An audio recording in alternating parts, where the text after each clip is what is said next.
Hai Sobat Bahan, selamat datang di channel hiburan kabar bahan. Armin akan membacakan kelanjutan sebuah cerita novel yang sangat seru, yang sangat menarik, yang sangat menghibur, yang sangat layak untuk diikuti dari awal hingga akhir. Sebuah cerita novel yang berjudul The Story of Yi Chen. Tetapi sebelum melanjutkannya, pastikan kalian sudah subscribe channel ini dan aktifkan lonceng notifikasinya agar tidak ketinggalan jika admin upload video terbaru. Jika kalian menyukai cerita seperti ini, jangan lupa like, jika berkenan share juga ke teman-teman lainnya agar teman-teman lainnya juga mendapatkan informasi dan hiburan di channel ini. Baik, kita lanjutkan di part ke 446 bertepatan dengan bab ke 2150. Ichen melihat CWB yang ada di depannya. Meskipun kesannya terhadap CWB sudah sedikit berubah, tapi sama sekali tidak bersimpati dengan kemalangan CWB. Ichen berkata dengan nada yang polos, "Pemandangan Sungai Mutiara tidak jauh dari sini. Jika kamu naik taksi, kamu bisa sampai di sana dengan biaya yang murah." CWB segera berkata, "Kakak ipar, sekarang aku sama sekali tidak ingin menghabiskan uang dengan sembrono. Aku bahkan tidak ingin naik bus, apalagi naik taksi." Setelah berkata, CWB menunjuk ke sepatu tinggi di bawah kakinya. CWB berkata, "Awalnya aku berencana untuk berjalan ke sana. Ini bisa menghemat uang. Tapi aku melihat kamu melewati jalan ini, jadi aku mengumpulkan keberanian untuk meminta maaf padamu, sekalian bertanya kepadamu, bisakah kamu mengantarku?" Sebenarnya sekarang hati CWB memiliki kesan yang baik terhadap Yichen.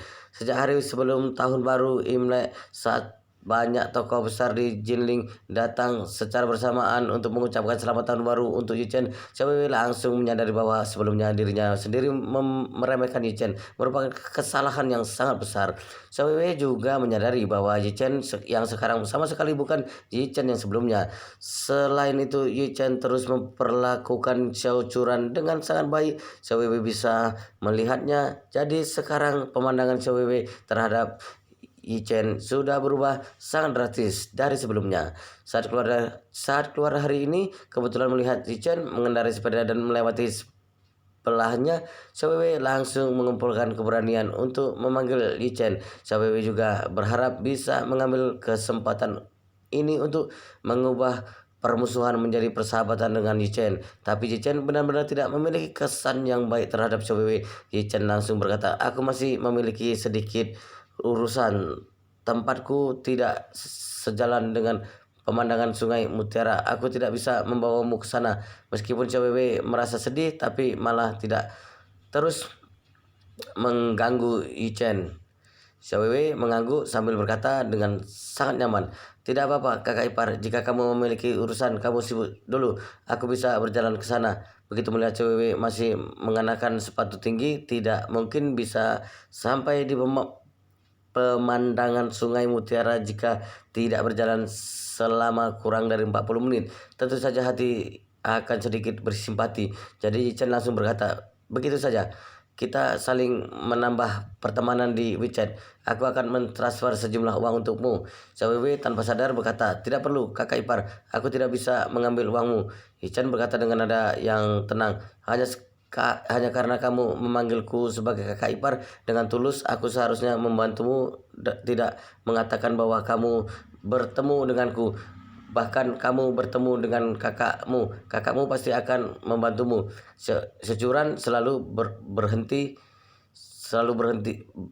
berhati baik dan juga tidak suka menyimpan dendam. Jika membiarkan Securan melihat penampilan CWB ini, Securan pasti akan membantu. Begitu mendengarkan ini, CWB merasa tersentuh dan juga malu. CWB berkata dengan nada yang tersedak, "Kakak ipar, sebelumnya aku memperlakukanmu seperti itu. Kamu masih bersedia untuk membantuku?"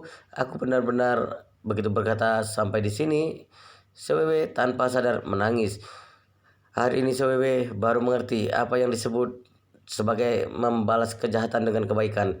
Jika diganti menjadi orang lain, sebelumnya CWB pernah menyinggung orang itu. Saat ini orang itu pasti tidak sabar ingin menginjak untuk melihat lelucon. Tapi Jichen tidak menertawakan CWB. Sebaliknya masih bersedia untuk membantu CWB. Ini benar-benar membuat CWB merasa tidak terduga. Saat ini Chen berkata, "Sudahlah, jangan menangis lagi dan juga jangan menghindar lagi. Cepat menambah pertemanan WeChat. Aku masih ada urusan lagi." Aku harus pergi dulu. Sekarang CWW baru segera mengangguk tapi saat memasukkan tangannya ke dalam saku, CWW baru menyadari bahwa dirinya sendiri sama sekali tidak memiliki ponsel.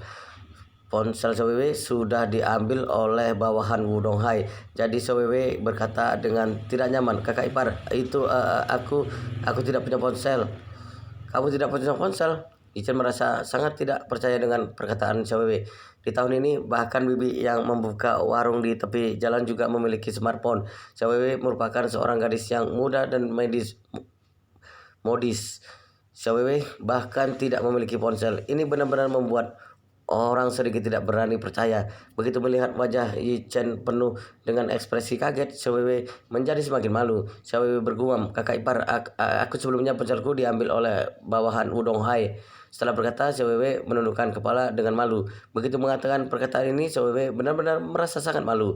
Sekarang seluruh keluarga Xiao benar-benar sudah berakhir, bahkan ponsel saja tidak ada. Ini terlihat sangat miskin. Begitu mendengarkan ini, Yichen tiba-tiba mengerti.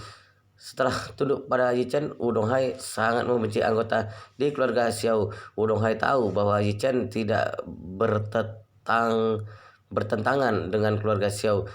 Tentu saja Wudong Hai hanya bisa berurusan dengan keluarga Xiao. Sebelumnya masalah semacam ini, Yichen hanya pergi untuk menyapa Wudong Hai. Wudong Hai pasti akan mengembalikan standar hidup mereka yang sebelumnya.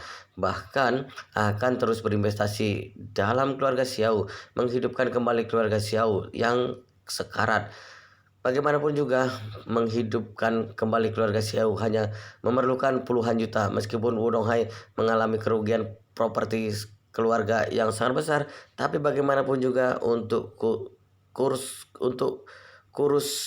yang mati kelaparan un, tapi bagaimanapun juga unta kurus yang mati kelaparan masih lebih besar dari seekor kuda, dan mengeluarkan sedikit uang saja sudah cukup membiarkan anggota di keluarga Xiao menjalani hidup yang sangat baik.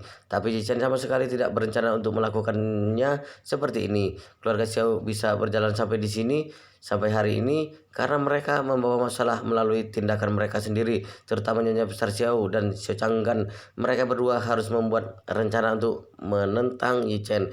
Jadi hukuman yang seharusnya diberikan kepada mereka pasti tidak boleh sedikit.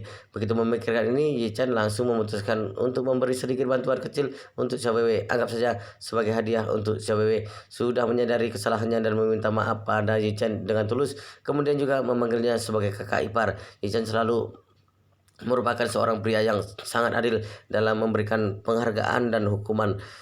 Selama itu bukan kejahatan mematikan, maka bisa diberikan pengampunan, tentu atas dasar pertobatan yang serius.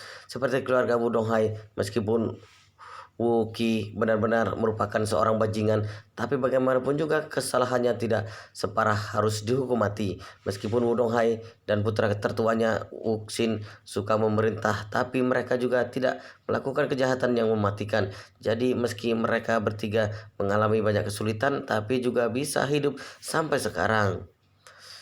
Tapi adik iparnya Wudong Hai, Sui Nasan, melakukan kejahatan yang mengerikan dan sama sekali tidak berperasaan. Tentu saja tidak mungkin meninggalkan orang semacam ini. Bahkan Sui Nasan memutuskan untuk berbuat baik seumur hidup, itu juga tidak bisa meninggalkannya karena Sui Nasan sudah melakukan kejahatan yang tidak bisa diterampuni. Saat ini Yichen membolak-balik sakunya. Yichen menemukan selembar uang kertas yang senilai 50 yuan.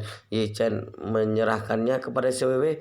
"Begitu saja kamu mengambil 50 yuan ini untuk naik taksi." CWW merasa sedikit ragu-ragu. CWW tidak tahu apakah dirinya sendiri seharusnya mengambil 50 yuan ini atau tidak. Meskipun hanya 50 yuan, tapi bagi CWW 50 yuan ini malah merupakan jumlah yang sangat besar, kemudian bisa sangat berguna.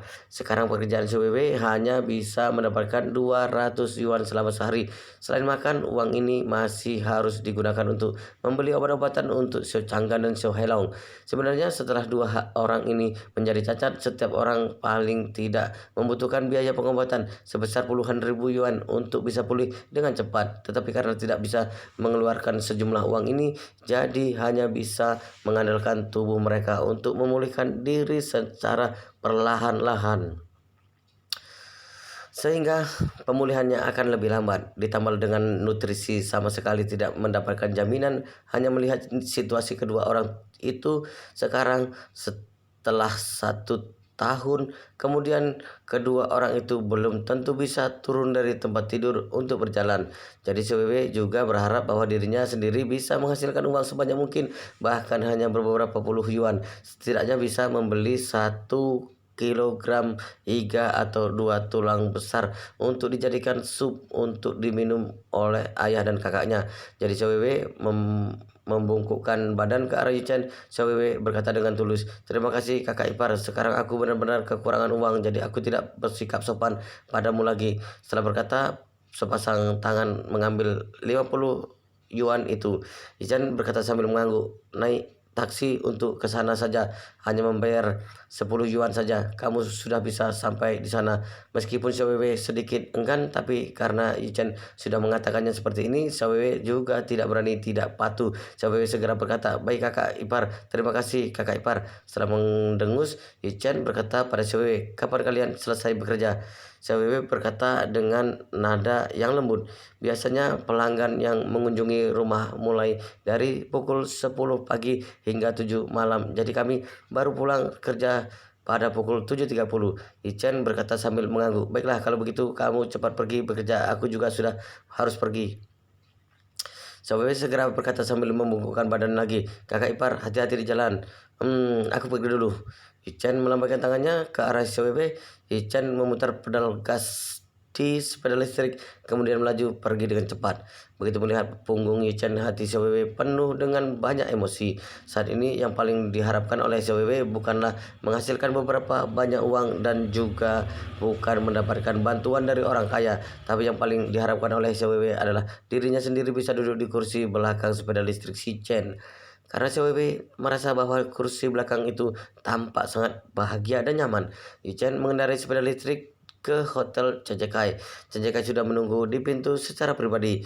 Begitu melihat Yuchen datang dengan mengendarai sepeda listrik, Cajekai segera melangkah maju dan berkata, "Ais, tuan muda, identitas Anda benar-benar tidak cocok untuk mengendarai sepeda listrik semacam ini. Kenapa Anda tidak mengendarai mobil yang diberikan oleh Kin Geng dan Wang Jenggang kepada Anda sebelumnya? Apakah Anda tidak suka mobil sport?"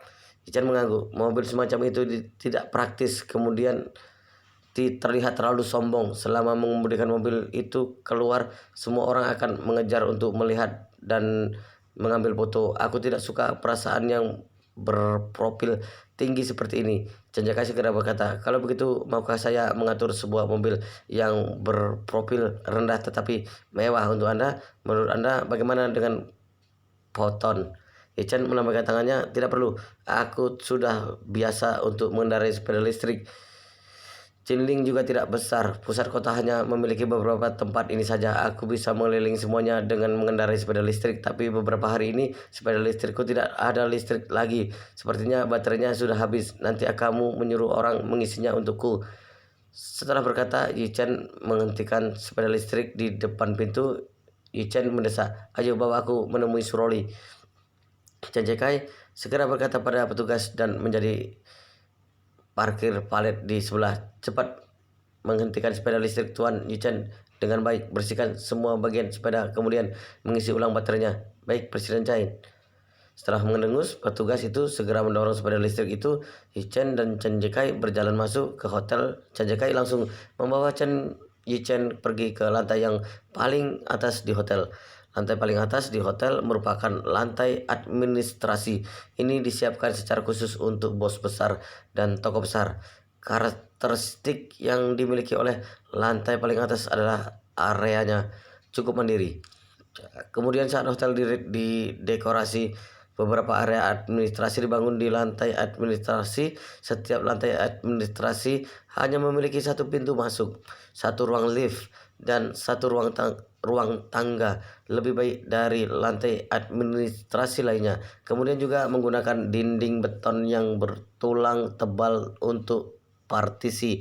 Ini tidak hanya lebih aman dan rahasia, tapi juga lebih nyaman bagi petugas keamanan untuk melakukan pekerjaan.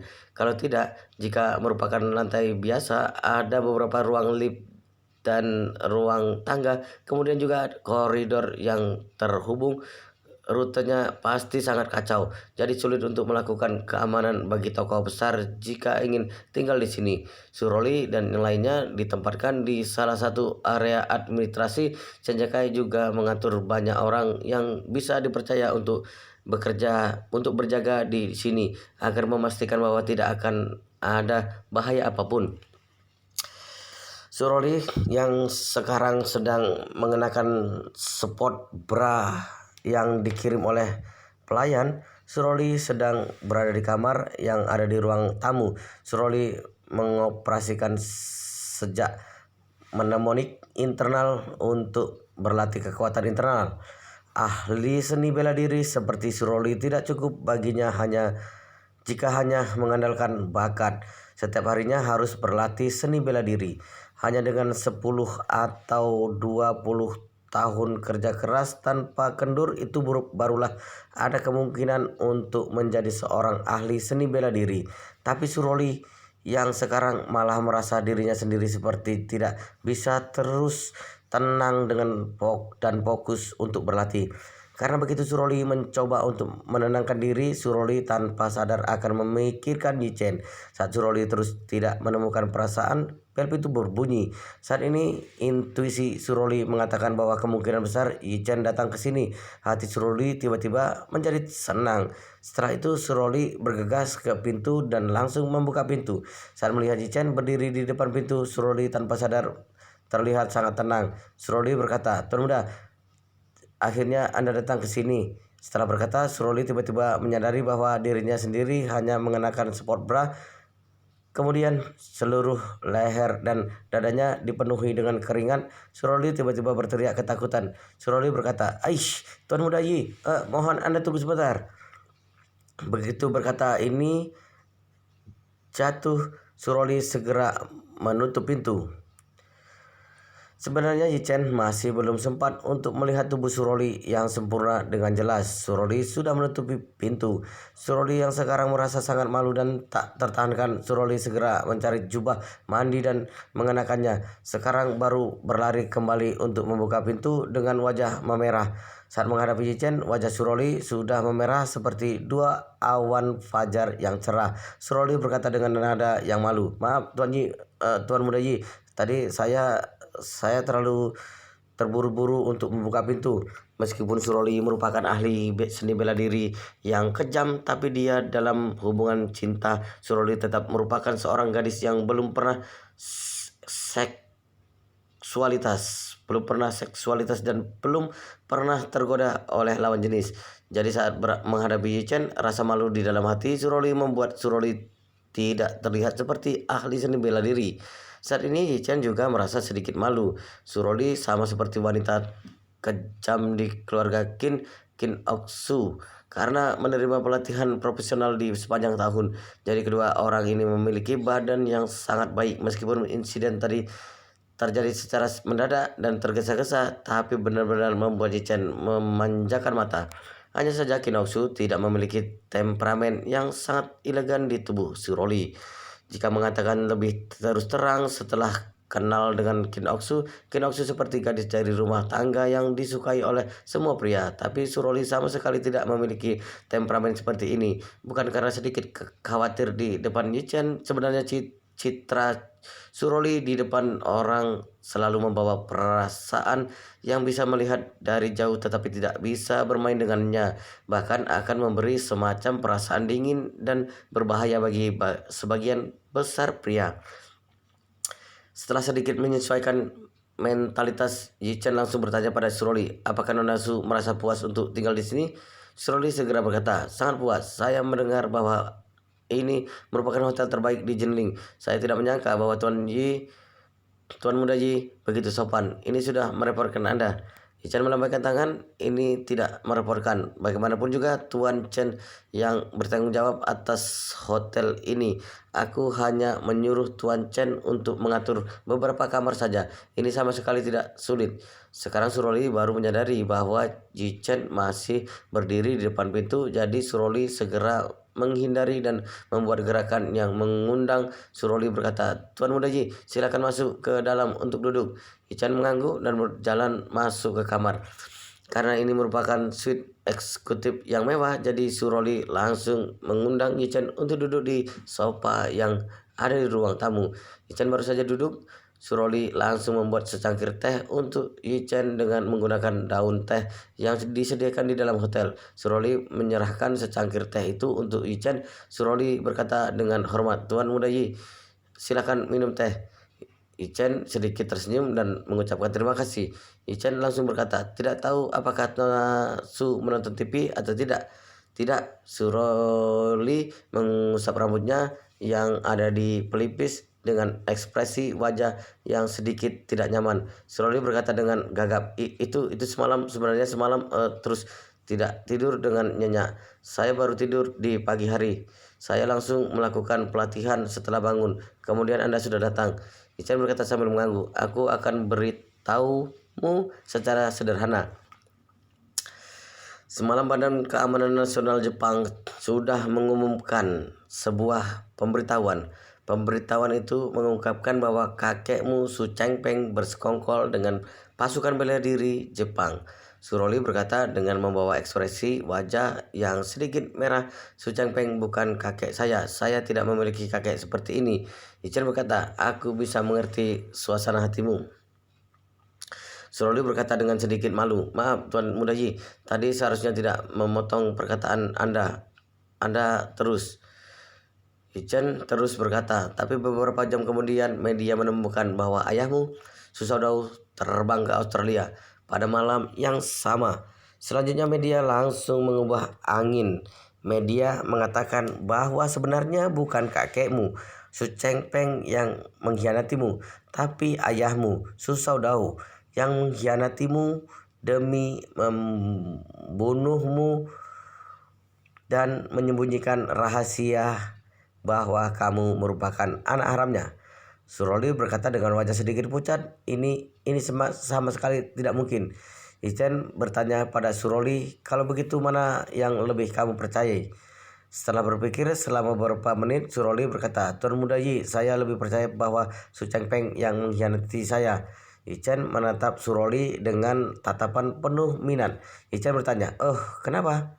Suroli berkata dengan serius, "Saya sudah berada di sebelah ayah saya selama beberapa tahun. Meskipun ayah saya melakukan sesuatu dengan tindakan yang sangat kejam, tapi ayah saya memiliki kasih sayang yang sangat dalam terhadap kerabatnya. Ayah saya juga sangat peduli pada Su Jipei dan Su Jiyu. Setelah mengetahui identitas asli saya juga sangat peduli pada saya. Ayah saya juga sangat peduli pada saya.